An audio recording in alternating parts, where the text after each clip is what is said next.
E esta semana conversamos com a Mónica Sintra, cantora subejamente conhecida, é também uma mulher da comunicação, partilhou comigo a Passadeira Vermelha, é minha amiga há muitos anos. Mónica, obrigado por teres aceitado este convite que te fiz para conversarmos um pouquinho aqui sobre alimentação, exercício físico, aquelas coisas boas que nós temos dificuldade em dizer que não, e temos amigos comuns, aliás, nesta área das doçarias, e portanto Verdade. como é difícil resistir. Conta-me, tu és um bom prato? Sou, antes de mais, obrigado eu aqui pelo convite, para estar aqui com tanta gente, para que tens para falar aqui, para desfrutarmos aqui um momento a dois e depois que podemos partilhar com tanta gente.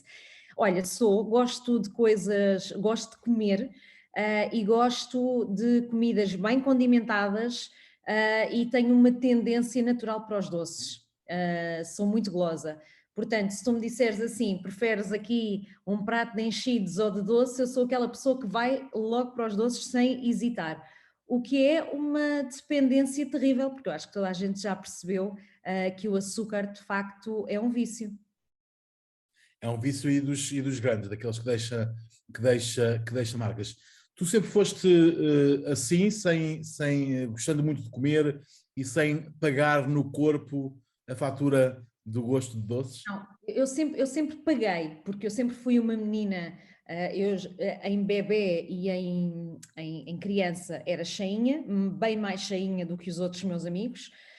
Depois comecei a ter mais percepção nisso na adolescência, e passei ali por um quadro de distúrbios alimentares, o qual mantém hoje, porque quem sofre de distúrbios alimentares sofre durante a vida toda. Depois é uma questão de gestão, de conseguir ter também as pessoas certas do nosso lado para conseguirmos estar equilibrados e não vermos a comida sempre como nossa inimiga, mas sim como nossa aliada. Como é que se manifestava esses distúrbios alimentares? Inicialmente passei pela fase de anorexia, onde restringi a minha alimentação a maçãs, a gelatina e pouco mais. Mas que idade? É assim, isto já vem. O pior, portanto, aqui, quando eu tomei consciência que estava a fazer isso porque queria, foi entre os 19 e 20 anos. Porque eu antes fazia, mas eu pensava assim: vou comer só isto, depois não vou ter fome. Mas não era aquela coisa de vou comer para emagrecer, vou comer pouquinho para emagrecer. Eu sabia que estava a fazer qualquer coisa, mas não tinha bem a noção. Depois tive muito tempo ali numa restrição muito grande, até que passei para a bulimia, que é onde tu comes muito. Eu tinha um comportamento, eu tinha uma coisa um bocadinho atípica, que era, eu tinha um comportamento de anorexia durante o dia e tinha um quadro de bulimia à noite. À noite, num espaço curto de horas, eu comia desenfreadamente, e coisas completamente aleatórias, não era só doces, era tudo o que eu tivesse. Como eu estava numa restrição muito grande alimentar, eu não tinha essas coisas em casa, e então, por norma, durante a noite eu ia às bombas de gasolina comprar para poder saciar aquele meu desejo e depois, obviamente, purgava, quer dizer, vomitava. Não é uma palavra bonita, mas era o que acontecia, porque tinha um sentimento de culpa muito grande e porque me olhava ao espelho e não gostava daquilo que via e, portanto, comecei a ter estes comportamentos de forma diária. Como é que isso se manifestava no teu corpo? Aumentaste de peso, não gostavas do corpo, não te sentias bem com o teu corpo e tens ideia porque é que fazias isso? Aceitação social, para conseguires alguém que desejavas? O que Hum. era? Inicialmente, eu emagreci com a fase da anorexia, emagreci bastante, e todas as pessoas que estavam à minha volta acabavam por ligar o emagrecimento a uma fase maior de trabalho, a estar mais estressada, e eu deixava-as pensar dessa forma porque também me convinha, Convinha. claro. Na parte da bulimia, não, como eu comia tanto, eu não conseguia vomitar tudo aquilo que comia, aquilo que ingeria. E portanto engordei. E essa fase foi péssima, foi muito marcante, ainda mais marcante do que a parte de comportamento anorético. E a questão de agradar não tem a ver só com agradar alguém, essencialmente tinha a ver comigo. Eu não gostava e comparava-me com determinadas pessoas. E quando eu digo pessoas, não são só pessoas que estavam à minha volta, à mão, digamos assim, familiares. Era pessoas da televisão, pessoas que eu via em revistas, mas essencialmente era comigo. Eu queria agradar-me a mim, queria olhar para o espelho e sentir-me bem, e não me sentia. Depois, obviamente que comecei a querer ter também, até porque isto acaba por ir de encontro, ou ao final havia outra, ou à altura em que a música acaba por ter sucesso, e depois queria também que as pessoas que gostavam da minha música gostassem da minha imagem, e é muito mais fácil sempre gostarem de uma imagem que é, digamos, apelativa. E o que é apelativo? É mostrar corpos bonitos, sem celulite. Portanto, nós vivemos nesta ditadura da imagem, que, atenção, não foi ela que me colocou neste padrão de comportamentos, mas também não ajudou. Uhum. E quando é que sentiste que precisavas de ajuda? Por volta dos 23, 24 anos. Senti que estava completamente descontrolada e estava essencialmente cansada de mentir para mim, cansada de mentir para os outros, cansada de me sentar à mesa e daquilo ser constantemente um fardo, porque tens que estar a fazer mil e uma coisas para distrair as pessoas, para as pessoas não perceberem que tu estás a comer, ou para as pessoas não perceberem que tu, ao contrário, estás a comer demasiado rápido e a seguir vais à casa de banho vomitar. E portanto já tudo para mim era saturante, e depois não conseguia dormir. Partilhavas isso com alguém ou nunca partilhaste isso com ninguém? Não, nunca partilhei isto com ninguém. Aliás, os meus pais souberam depois, quando eu mais tarde decidi escrever um livro sobre isso, porque a primeira vez que eu fui a um psiquiatra, eu fui para curar o facto de não conseguir dormir. Eu não conseguia efetivamente dormir. E as pessoas dizem, mas se cansares o corpo, se cansares a mente, passado 2 ou 3 dias adormeces. E eu não adormeci, fiquei 4 dias sem dormir, e portanto já não conseguia raciocinar, já não conseguia trabalhar, não fazia nada, e pensei, isto de facto tem que parar, porque tu, para conseguires trabalhar, tens que descansar, tu, para conseguires ser feliz para os outros e estares apresentável, tens que ter paciência, e essa paciência vem também do teu descanso. E quando consulto o meu psiquiatra, supostamente para falar apenas disto, ele fala-me também, e não há mais nada que queira partilhar comigo. E foi a primeira pessoa com quem eu falei sobre os distúrbios alimentares. Porque era um lugar seguro, porque era uma pessoa que não me ia julgar, e era uma pessoa que eu pensei, se eu quiser que desapareça da minha vida, eu deixo de vir cá e é fácil. Uhum. E hoje, como é que é a tua alimentação? Enfim, já partilhamos refeições nos estúdios da SIC, nos Sim. bastidores do programa.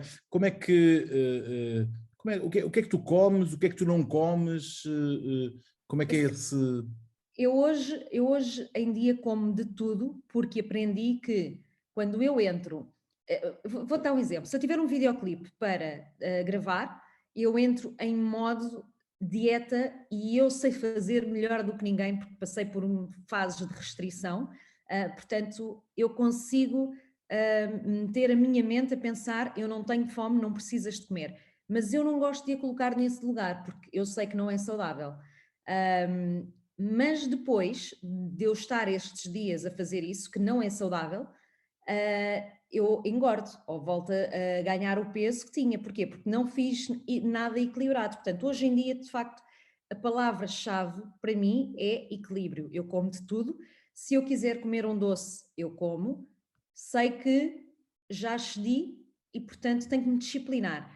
Neste dia já não como mais doces e se calhar já tenho uma refeição mais leve ao jantar. Portanto, eu consigo balancear aqui um bocadinho as coisas. Há alimentos proibidos para ti ou não? Coisas que Não, não entram em casa? é assim, vamos ver, não há alimentos proibidos para eu comer, há coisas proibidas para eu ter em casa.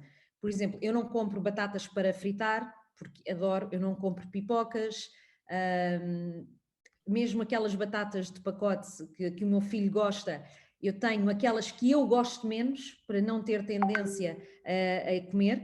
Porque sabes que seria uma desgraça, é isso? Porque sei que, de vez em quando, o comportamento bulímico está cá. O comportamento anorético e o bulímico estão sempre, ok?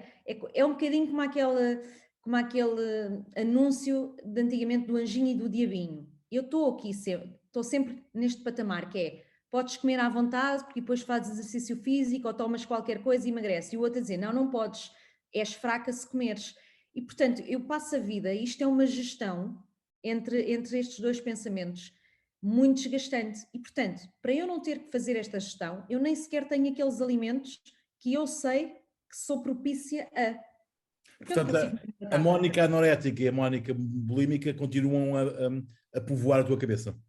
Sim, e de vez em quando ainda tenho consultas, hoje em dia não com psiquiatra, mas com psicóloga, quando sinto que estou num caminho, quando sinto que estou a ter um comportamento pior em termos de alimentação, em que estou a focar os meus problemas na alimentação, porque no fundo há pessoas que têm o escape de beber, outras de fumar.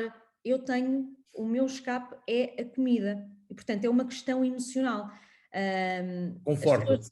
Sim, reconforta-me bastante. Tu és daquelas pessoas, como muitas pessoas em todo o mundo, que perante um momento de maior tristeza ou de maior ansiedade ou de uma simples dificuldade ou porque o dia correu mal, te enroscas no sofá, uma manta e uma gordice qualquer. Sim, da mesma maneira que se eu tiver uma coisa para comemorar, também vou comemorá-la a comer. Portanto, eu tenho aqui estes dois polos. As pessoas às vezes dizem, mas sofres, imagina, sofres de amor. Há aquelas pessoas que emagrecem muito. Eu não, esquece, vou engordar, porque vou comer bastante. Então, quer dizer, então quando estás feliz por amor, não engordas, porque comes. Não, vou continuar a comer. Porquê? Porque vou fazer os pratos que ele mais gosta, vou partilhar aquilo que eu gosto. Portanto, eu tenho mesmo que ter muita atenção às minhas emoções para não deixá-las invadir a parte da alimentação e vice-versa. Como é com o teu filho? Como é esse balanço entre aquilo que são as tuas necessidades e o que são os desejos dele, de criança ainda, naturalmente, mas também, muitas vezes, os desejos dele não corresponderão àquela saúde que tu queres para ele, não é? Não correspondem, e eu tenho de facto aqui algum cuidado para que ele não faça uma ingestão de doces, pelo menos diária, muito grande, mas é difícil. É difícil porque tu vais a festas de aniversário, o que damos às crianças são doces. Tens aí um ser a querer participar da conversa. Tenho. Tenho a minha gata que quer entrar na conversa. Pronto, ao menos entra de forma... Claro. Olha, agora já não quero, eu sou Brasil. Mas é assim, não proíbo o meu filho de comer nada. Agora, tento mostrar-lhe as opções, tento-lhe dizer, ok, se bebes leite com chocolate não faz sentido meter açúcar. Se queres pão com doce, a seguir, ou vamos tentar fazer o nosso doce, que tem muito menos açúcar. E estas coisas ele já vai tendo percepção. E é está com quantos anos? Com 10. E é giro porque ele sabe perfeitamente, acho que nem todas as crianças sabem o que é uma alimentação low carb. E o meu filho diz, a minha mãe come low carb. Pronto. Para ele é uma coisa natural, ele sabe que, até porque eu também tenho paciência para isso, eu faço uma comida para ele, faço uma para mim, ou às vezes a comida é a mesma, mas simplesmente o acompanhamento dele é hidratos de carbono e o meu são vegetais. Portanto, conseguimos fazer essa gestão muito bem. Olha, e para terminar, Mónica, exercício. Como és com exercício? Sou muito preguiçosa, já passei por vários PTs, já passei por vários... Eu acho que os ginásios todos de Sintra me conhecem. Sim, aliás, tens uma em perto de casa. Exatamente. Eu também tive, mas estive lá há pouco tempo. Pois, porque as pessoas que não gostam, e que não têm o hábito, é difícil. Quando as pessoas me dizem, mas tu ganhas o hábito e começa a ser uma coisa que tu passas a adorar, ainda não consigo, Mas é mas verdade, mas é tenho. verdade.